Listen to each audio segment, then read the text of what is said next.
Happy Monday everyone and welcome back to my channel. If you're new here, then welcome. My name is Kayla and I release new videos every Monday about all things BPD. So if that sounds good, be sure to hit the subscribe button down below as well as the bell notification up top. Now, today we are going to be talking about DBT, more specifically the DBT program, and even more specifically the DBT workbook and how to use this by yourself. I have gotten a lot of questions regarding this. I know that the DBT program, which is usually 6 months, but they also recommend typically to do it 2 rounds back to back, so 12 months.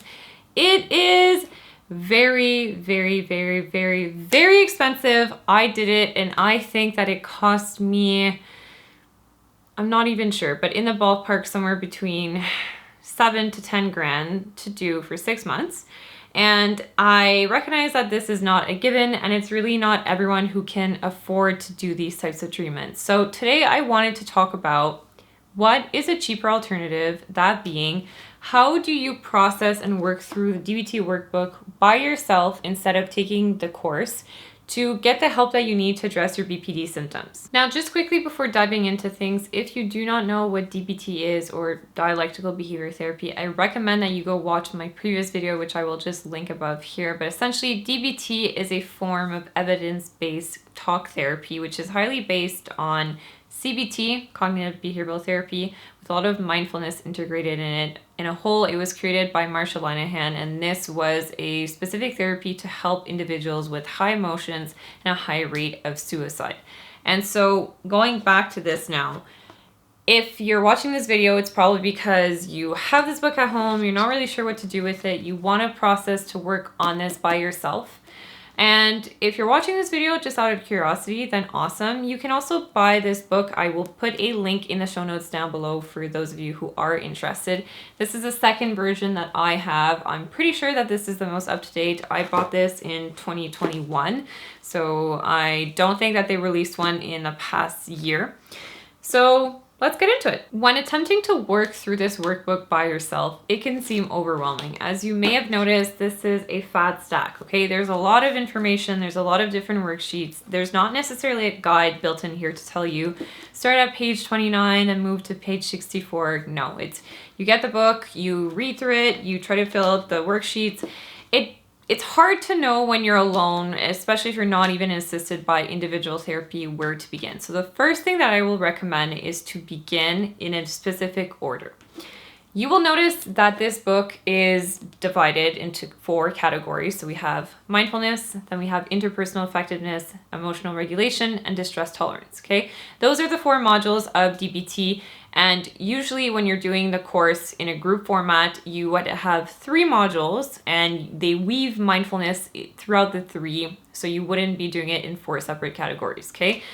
When it comes to the book specifically though, it is separated into those 4 distinct modules, but the order in which it is placed, personally, this is my personal opinion, I would not recommend following the order in here, okay? Just bear with me and listen to this for 1 second. Because we start with mindfulness, which I agree that mindfulness is the core base and foundation that we need to have. The issue that I have with this specifically is that the second thing that it teaches you is interpersonal effectiveness, which means how to communicate with others, how to make requests, how to say no.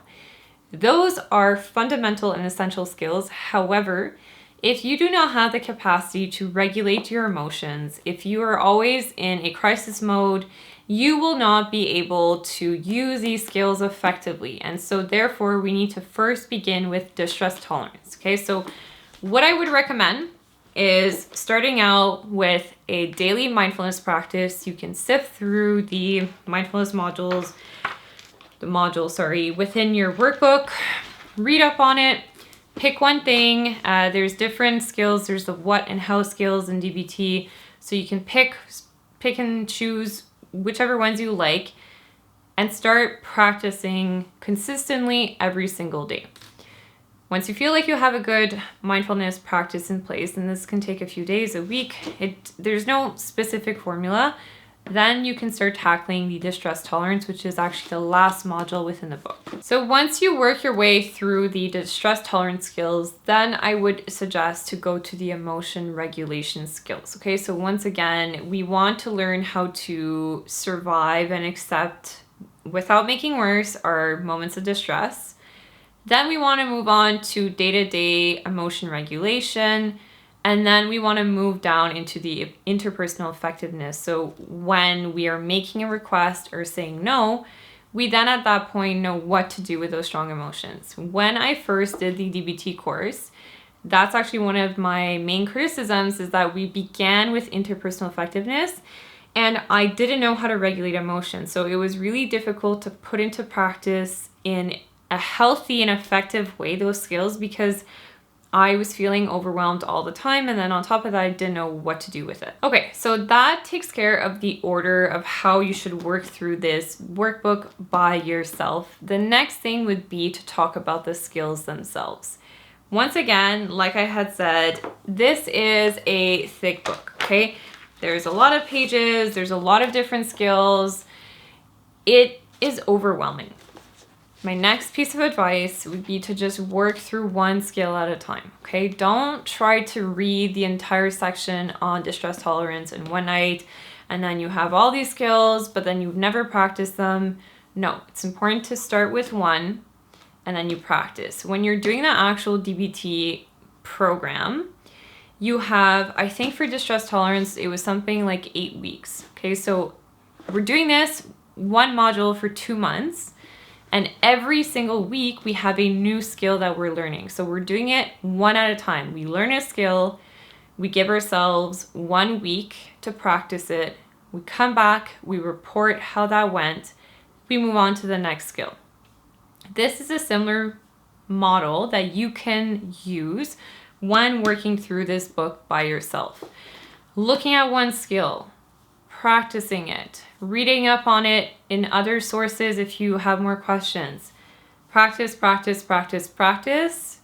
Once you feel comfortable and as though you can remember the skill when you're in a moment of crisis or when you're really dysregulated, then you move on to something else. Okay, so the first piece is the order that we want to be doing. So mindfulness, core mindfulness skills first, distress tolerance, emotion regulation, then lastly, interpersonal effectiveness.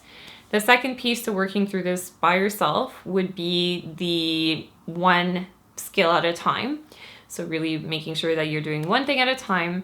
And then the last thing, of course, is that if you're finding that the group therapy is too expensive, I would still highly recommend that you consult with a coach or with a therapist who is trained in DBT and who is familiar with BPD, so that they can help you put this into place, okay? Because it's really useful to have someone make plans on how this would actually look like in your life, because although these skills are awesome, they're not custom for you, okay? If you, for example, want to use the tip skill, but don't necessarily know how to weave that into your schedule or what it looks like for you, it's really helpful to work with a trained professional. Now, I know that this is obvious advice that is outside of being able to work on this by yourself. If you can afford it, find a coach, find a therapist, find someone who can support you. If you can't, then really sticking to that order that I provided and doing one skill at a time. Those would be my 2 main points of advice. And then, of course, I have some fan favorite skills that I think are my go-to and that I often refer to clients. And so if ever you're interested in those, you can always just shoot me an email and I will get back to you with those. So all in all, despite this being thick and scary looking when you first receive it, this is nevertheless extremely user-friendly, okay? There's a lot of good resources in here. It's really well written. It's easy to understand. There's places for you to fill this out so you can have this as a referral point for future instances. And I would really recommend getting this workbook for, if not all, most people who do have BPD, okay? Because even if you're not doing the groups because either you can't afford it or you're on a long wait list, which I know is the case for a lot of you, this is an amazing starting point. This is something that you can start working through by yourself. You can start learning the skills alone. And once again, if you have any questions at all about this workbook, shoot me an email. I will be here to help and answer those questions. And on top of that, I can also offer one-on-one coaching sessions to help you work through the skills. So if that's something that you're interested in, just leave me a comment down below and we can sort that out together. On that note, thank you all for taking the time to be here with me today. I wish you all an amazing rest of your week, and I will see you back here next time for another episode of On the Line.